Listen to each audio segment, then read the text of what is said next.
اعوذ باللہ من الشیطان الرجیم بسم اللہ الرحمن الرحیم الحمد للہ رب العالمین والصلاة والسلام علی محمد وآلہ الطاہرین سیما بقیت اللہ۔ زیارت اربعین کی تشریح میں ہم 5ویں مرلے میں داخل ہوتے ہیں۔ یہاں سے یہ 5واں مرلہ شروع ہوتا ہے۔ امام صادق صلوات اللہ علیہ فرماتے ہیں: السلام علیکہ یبن رسول اللہ، سلام ہو آپ پر اے فرزند رسول۔ السلام علیکہ یبن سید الاوصیاء، سلام ہو آپ پر اے سید الاوصیاء یعنی امیر المؤمنین صلوات اللہ علیہ کے فرزند۔ اشہد انک امین اللہ وابن امینہ، میں گواہی دیتا ہوں کہ آپ اللہ تعالیٰ کے امین ہیں، امانت دار ہیں، اور پروردگار کے امین کے فرزند ہیں۔ عشتہ سعیدہ، آپ نے سعادت مند زندگی گزاری، و مضیتہ حمیدہ، اور بہت ہی بہترین انداز سے دنیا سے گئے، اور ایسی حالت میں آپ نے دنیا سے وداع کیا کہ اپنے وطن سے دور تھے۔ مظلوماً شہیدہ، آپ پر ظلم ہوا تھا اور آپ اللہ کی راہ میں شہید ہو چکے تھے۔ وَأَشْهَدُ أَنَّ اللَّهَ مُنْجِزٌ مَا وَعَدَكَ، اور میں گواہی دیتا ہوں کہ اللہ نے جو آپ سے وعدہ کیا خدا اس کی وفا کرنے والا ہے۔ وَمُهْلِكٌ مَنْ خَذَلَكَ، اور جنہوں نے آپ کو تنہا چھوڑا پروردگار انہیں ہلاک کرنے والا۔ وَمُعَذِّبٌ مَنْ قَتَلَكَ، اور جنہوں نے آپ کو شہید کیا خدا انہیں عذاب کرنے والا ہے۔ وَأَشْهَدُ أَنَّكَ وَفَيْتَ بِعَهْدِ اللَّهِ، اور میں گواہی دیتا ہوں کہ آپ نے بھی اللہ سے جو عہد و پیمان کیا تھا اس سے وفا کی۔ وَجَاهَدتَ فِي سَبِيلِهِ، اللہ کی راہ میں آپ نے جہاد کیا۔ حتی اتاک الیقین، یہاں تک کہ آپ مرحلہ یقین تک پہنچے۔ امام صادق صلوات اللہ علیہ واقعہ کربلا میں سید الشہداء کا جو جہاد ہے اور جو آپ نے اللہ کی راہ میں زحمتیں اٹھائیں، اس کا ایک گوشہ بیان کیا۔ واقعہ کربلا بے پناہ الہی صفات سے بھرپور ہے۔ تمام زیارات میں اور بالخصوص زیارت اربعین میں امام حسین علیہ السلام اور ان کے اصحاب باوفا کے جو فضائل بیان ہوئے ہیں اور جو ان کی خصوصیات اور جو عظمتیں صفات کے اعتبار سے بیان ہوئی ہیں، اگر ہم ان پر ایک سرسری سی نظر ڈالیں تو وہ کچھ یوں ہوں گی۔ اگر ہم فردی اعتبار سے دیکھیں یعنی شخصی اعتبار سے، تو یہ خصوصیات سید الشہداء اور ان کے باوفا اصحاب میں سامنے آتی ہیں۔ ایک تو توحید نظر آتی ہے کہ فقط اللہ کی خاطر یہ قیام ہوا اور وہ اپنے تمام امور میں ان سب کی نگاہ جو ہے وہ پروردگار کی منشا پہ ہے، اور یہاں ان کا عرفان، ان کی معرفت الہی جو ہے وہ بھی سامنے آ رہی ہے۔ اسی طرح ان کی عبادت بندگی کہ وہ ہر لحظہ حالت تسبیح میں تھے، جو بھی کام کر رہے تھے وہ کام ان کا پروردگار کے تقرب کے لیے تھا، اس لیے عبادت ہے۔ حتیٰ انہوں نے ایک رات بھی جو ہے وہ خصوصی طور پر اللہ کی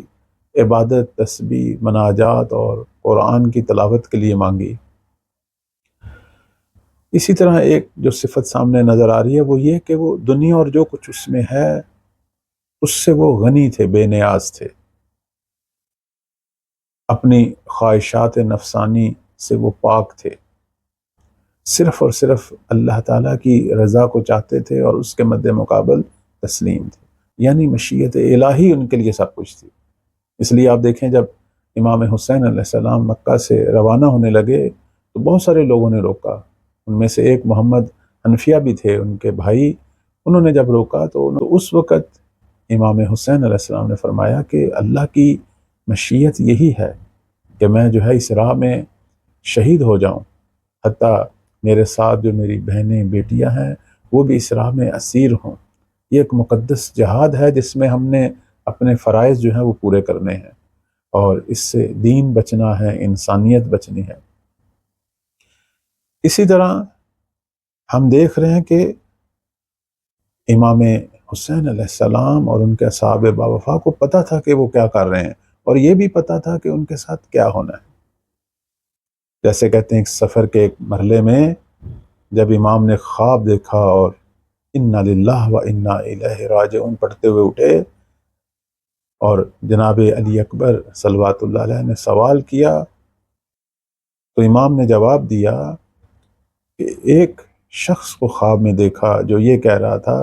کہ یہ قافلہ جو ہے وہ موت کی طرف بڑھ رہا ہے اور موت بھی ان کی طرف۔ تو اس گفتگو میں جناب علی اکبر نے جب یہ سوال کیا کہ کیا ہم حق پر نہیں ہیں، تو فرمایا کیوں نہیں، ہم حق پر ہیں۔ پھر مولا حسین علیہ السلام کے فرزند کا جواب بھی تاریخ نے لکھا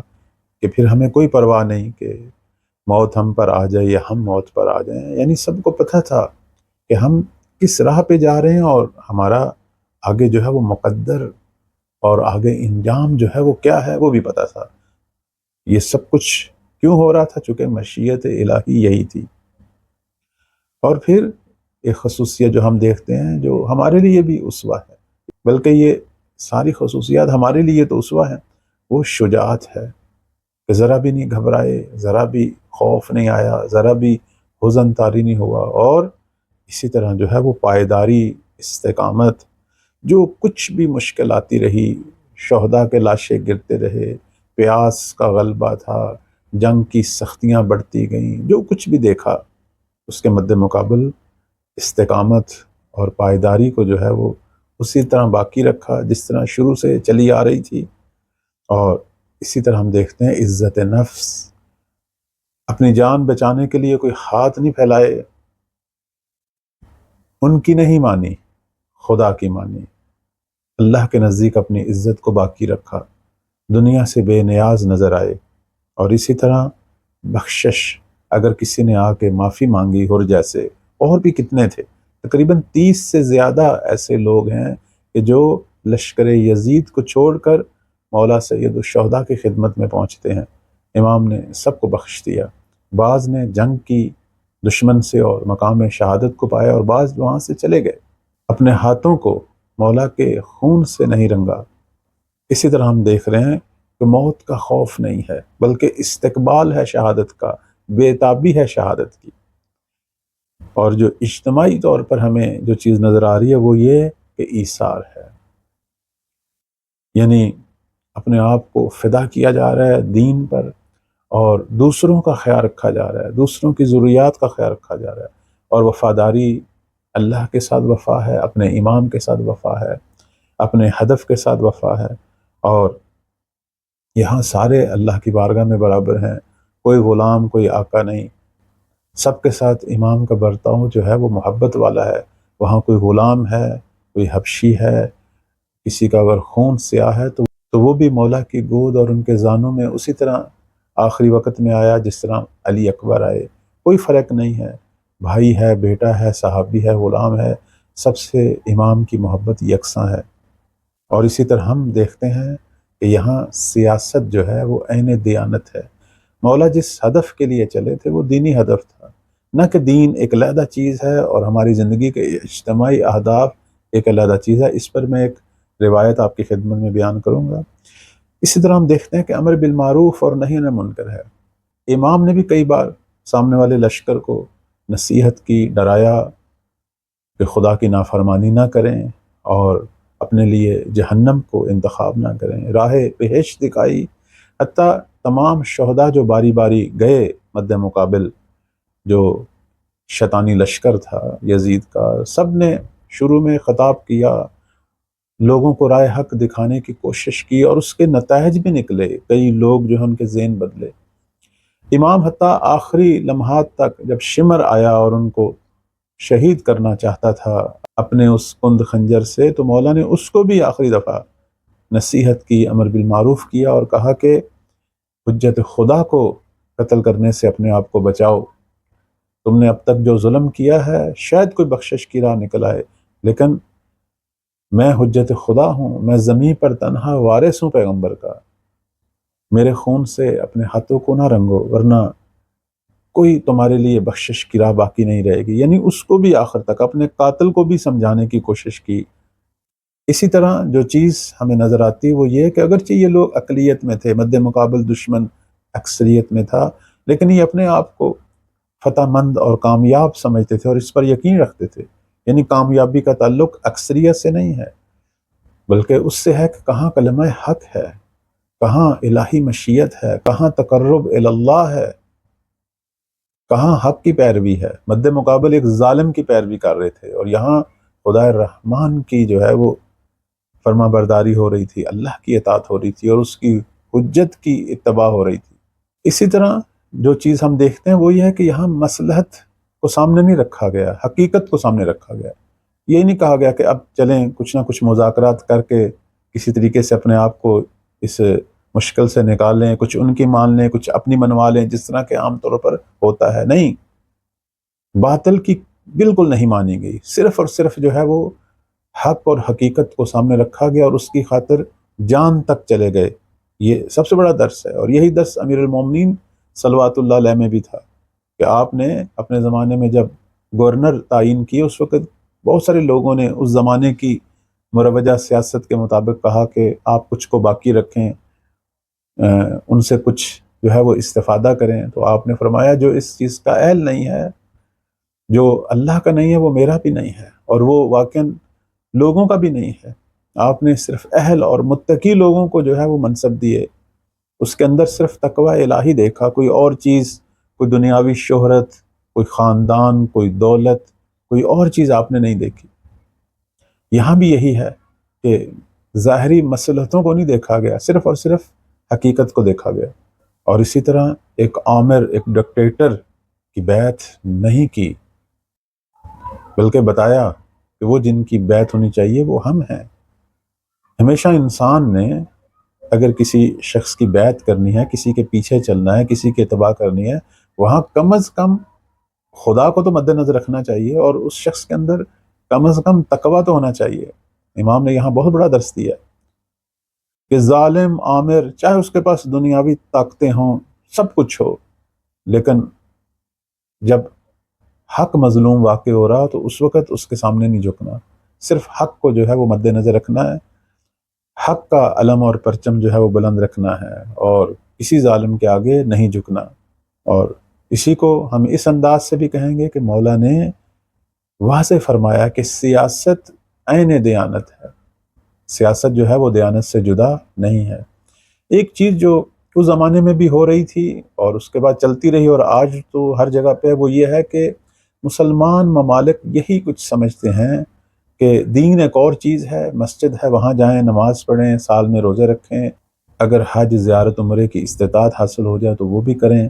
اس کے علاوہ کبھی کسی غریب کی مدد کر دیں، بس یعنی یہ چند چیزوں میں دین کو منحصر رکھنا۔ باقی جو روزمرہ اعمال ہیں، جیسے گھر کے امور ہیں، یا اگر کوئی شخص کسی کمپنی میں، کسی ادارے میں بیٹھا ہے اور وہاں کے جو مسائل ہیں، یا اگر کوئی شخص جو ہے وہ گورنمنٹ کی ملازمت میں ہے، حتیٰ جو حکومت سنبھالے ہوئے ہیں، وہ باقی چیزوں میں اپنی منمانی کرتے ہیں، یا ان کے لیے انہوں نے ایک علیحدہ اصول اور ایک علیحدہ قوانین رکھے ہوئے ہیں جہاں اسلام سے کوئی تعلق نہیں، یا اگر اسلام سے بھی کچھ لیا ہوا ہے تو عمل میں ہر کوئی اپنی مرضی کے مطابق چل رہے ہیں، اپنی مرضی کے مطابق جو ہے وہ قوانین پاس کرواتے ہیں، ان میں ترمیم ہوتی ہے۔ یعنی ایک گھر سے لے کر ایک بڑی مملکت تک جو کچھ بھی چل رہا ہے، جتنے بھی ادارے ہیں، جتنے بھی پروگرام ہیں، جو کچھ بھی ہو رہا ہے، وہ لازمی نہیں ہے وہ اسلام کے مطابق ہوتے ہی یہ سارے مسلمان ہیں۔ اسلام اس وقت نظر آتا ہے جب یہ نماز پڑھ رہے ہوتے ہیں، جب یہ کوئی دینی عمل انجام دے رہے ہوتے ہیں، چاہے وہ یعنی دن میں چند منٹ کے لیے اسلام ہوتا ہے، باقی ان کی اپنی زندگی ہے، اس میں بعض اوقات کھلم کھلا نافرمانی بھی ہے، حرام کام بھی ہو رہے ہوتے ہیں، اور وہ عیب بھی نہیں سمجھے جاتے، اور وہی شخص